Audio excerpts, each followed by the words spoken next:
Hello, I'm Ryan, And I'm Brody. and this is the High Volatility Experience.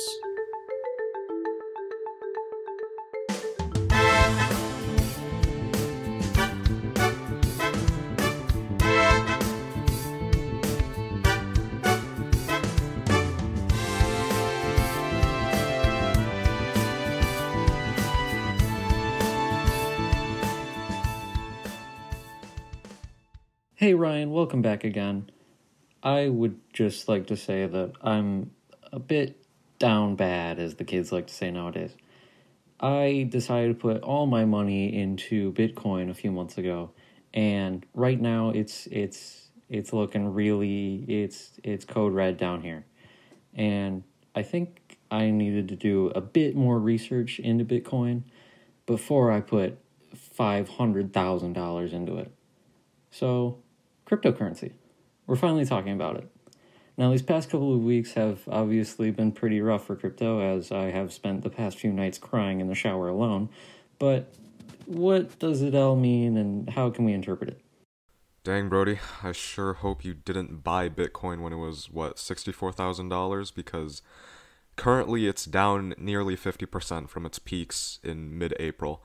Right now it's trading in the low 30,000s, and boy, sure am I glad that I sold my $1 worth of Bitcoin on Robinhood just a couple months before. So, we got other cryptocurrencies as well that are just tanking right now. Ethereum, which exploded earlier this month to the 4,000s, has fallen more than 50% down, now to about $2,000.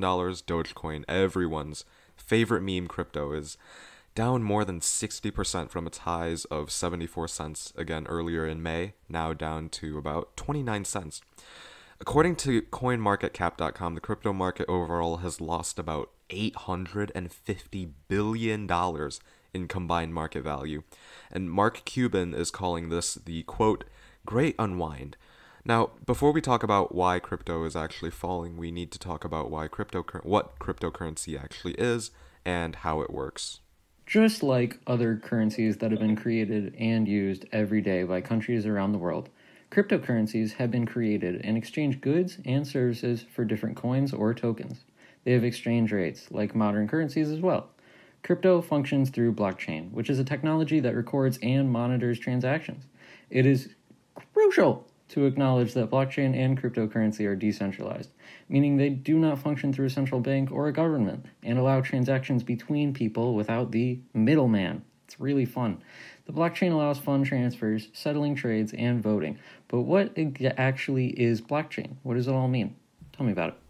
Okay, Brody, so blockchain is a database in which the information is stored inside a computer system. However, blockchains differ from normal databases in the sense that it takes in information and compacts it into groups or blocks, hence the blockchain. They have limited storage size, and once filled, another block is created and then chained together. Blocks are also dated, so now you might be asking what the blockchain actually has to do with cryptocurrency. Okay, so blockchain has a lot to do with the transactions between crypto. I'll take you through the structure a little bit and the steps it does. First, Bitcoin is bought. Then the transactions are sent to a few computers around the world. The computers then solve very complex algorithms to verify the transaction, and then confirmed transactions are logged and put into blockchains permanently. This is an incredibly secure method because the computers are all managed in different places by different people, but they log the same information. This is ridiculously important for security, as if someone were to forge a transaction or try and fake anything, the computer could go and cross-reference the information from the multiple computers and find the forgery. Meaning if someone wanted to hack into a computer and steal Bitcoin or any other crypto, they need to hack 51% of all blockchains that hold the information they need. There are hundreds of thousands of blockchains. That is a lot of blockchains. So, Brody, now that we know how crypto actually works, we can kind of get back to what the heck is going on with crypto right now. Why has it been falling so bad? Well, at the moment, Ryan, there's no pinpoint reason or catalyst, but there is a lot of fear, uncertainty, and doubt. Our government's cabinet recently announced China's aims to crack down on crypto. China, by the way, is the world's largest cryptocurrency mining location, accounting for 65% of the hash rate according to Yahoo Finance. The hash rate measures the amount of computational power being used to mine and process transactions involving cryptocurrency. Just means how much power they're using to try and put more crypto into the market. According to the chair of the State Council of Financial Stability and Development Committee, Liu He, the Chinese government will crack down on Bitcoin mining and trading behavior and resolutely prevent the transfer of individual risks to the overall society. What's interesting is that China had already banned financial transactions involving crypto in 2019, but it has since ignored crypto mining farms in Inner Mongolia, Sichuan, Xinjiang, and other places in the mainland, at least up until now. Hence the cracking down. Interestingly enough, the statements didn't mention anything explicitly banning the actual mining of cryptocurrency. Right, and it's not just the Chinese government that's cracking down. The US Treasury Department has also announced proposals to increase oversight on crypto, planning to enforce anti-money laundering rules, as well as proposing that any transactions involving crypto that amount to more than $10,000 be reported to the IRS. In a recent release, the Treasury has stated that, quote, cryptocurrency already poses a significant detection problem by facilitating illegal activity broadly, including tax evasion, end quote. There's also rumors and speculation with regards to a potential implementation of up to an 80% crypto capital gains tax by the administration, but this is just speculation. And you also have the government of India trying to ban crypto in years past. There was a 2018 order by the central bank to forbid banks from dealing with cryptocurrencies, but this order was struck down by the Supreme Court of India in March of 2020. So what India and these central banks have done is they have told banks to ban or suspend accounts with people that support the transaction of cryptocurrencies across the nation and overall just internationally outside of India. So the government really seems to hate crypto. Why? Well, first of all, Brody, like you mentioned earlier, cryptocurrency is a decentralized currency that facilitates peer-to-peer transactions without the use of central authority or a middleman, and this obviously differs heavily from a fiat currency or a currency that is backed by the government who assigns it value. The value of your $1 bill is worth $1 because the government said so, and the currency is backed by the promise and faith of said government that the piece of paper is worth something. Now, not only does the worth of a fiat currency remain relatively stable, it's controlled by the government. They can issue the currency, track transactions, and control how the currency can be transferred, decide who benefits from the movement of that money, and also trace criminal activity. Right, so there's an entire system that the government can monitor and oversee using monetary or fiscal policy. That doesn't apply with cryptocurrency. For example, banks aren't needed to issue crypto. Instead, crypto is mined on computers that solve complex algorithms that verify transactions between individuals. Suppose, for example, if Bitcoin became a widely accepted currency that invalidated the need for banks, who would provide you a safety net if one of your online payments gets hacked, or if there was an error or a problem during a transfer of crypto? These are just a couple of questions, and regarding banks alone. Those are very valid questions, Brody, and this brings up another point as well. The fact that the government and banks currently cannot track or monitor transactions involving crypto opens up a lot of opportunities for crime. Money laundering, tax evasion, and drug trafficking are the big ones. For example, the Silk Road in particular, a huge black market that held money laundering activities and drug transactions from 2011 to 2013, used Bitcoin to support its transactions.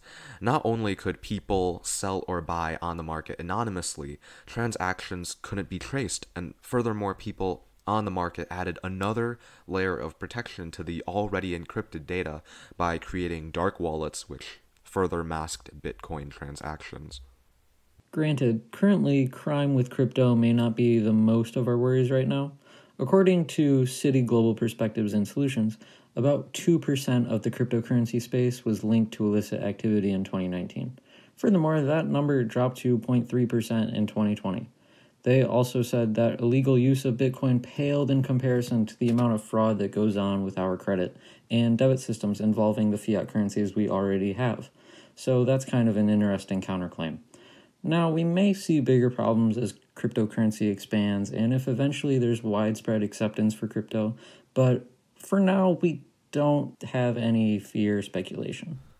So, Brody, a lot of these seem to be longer term issues with crypto, all of these, I guess, perpetuating underlying problems that have always been there. But why now? Has the crypto bubble finally popped? Well, Ryan, you're always going to have fluctuations and volatility. Because, in my opinion, cryptocurrency functions more like a security than an actual currency. You're not just going to see the same kind of fluctuation with the value of, say, a fiat currency. But there is other stuff other than the government going on that's negatively impacting the value of crypto.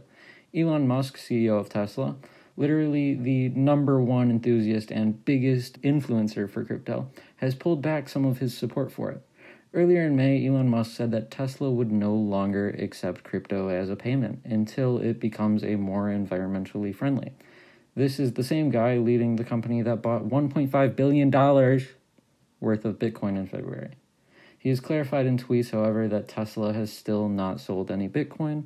And yes, you heard correctly earlier about the environment. Crypto does indeed impact the environment. A lot, actually. There's a lot of hidden damage that Bitcoin and other cryptocurrencies do to the environment, and this damage is partly caused by the mining process that allows new Bitcoins, for example, to enter into circulation. Just like we said earlier, mining verifies transactions within blockchains. Miners go in and verify 1 megabit of data, or 1 block of Bitcoin transactions, which makes them eligible to earn Bitcoin. Mining successfully requires obtaining a 64-digit number known as a hash, which requires a lot of guesswork and computer power. More on that later. What do you have to say about more on the mining process, Ryan? So, mining crypto is expensive. According to Bazinga, mining Bitcoin is by far the most expensive cryptocurrency to mine. It costs on average more than $4,000 to mine a single Bitcoin, and it gets more difficult and expensive to mine a Bitcoin each day. And here's your fun fact for the day. Louisiana is currently the state where you can mine 1 Bitcoin for the cheapest amount. It costs about $3,200. Now, on the flip end of the spectrum, it costs more than $9,000 to mine a single Bitcoin in Hawaii. Where does that cost come from, you might ask? It comes from the cost of electricity that comes with mining for crypto. Brody, hit us with the facts. Well, Ryan, if you ask, I have to deliver. According to the balance, it takes about 72 terawatts to mine a single Bitcoin. For a holistic perspective, mining Bitcoin alone accounts for 1% of the world's energy use, according to a Princeton University associate professor expert in cryptocurrency. And according to a Morgan Stanley dataset, the Bitcoin network consumes as much energy as 2 million homes in the US. 2 million. This electricity obviously has to come from somewhere, and we know the sources of electricity, coal, natural gas, petroleum, etc., and we know what burning that stuff does. According to Sierra Club, Pennsylvania, mining Bitcoin produces 37 megatons of carbon dioxide per year, which is comparable to all of New Zealand's CO2 emissions in the same amount of time. This brings the question of using renewable energy as a possible means of mining Bitcoin, but that is a whole nother topic that I'm not ready for right now. What do you have to say on that, Ryan? Yeah, renewable energy is certainly an interesting topic with relation to cryptocurrency. Elon Musk has made comments on Twitter saying that the problem with Bitcoin energy consumption can be easily resolved if large Bitcoin miners posted audit numbers of the amount of renewable energy they used, and this was in response to ARK Investment Management Research Director Brett Winton about how Bitcoin mining could facilitate a transition to renewable energy. So I thought that was very interesting, but again, this is another topic. Thanks for listening on this week's High Volatility Experience, and we look forward to seeing you next time.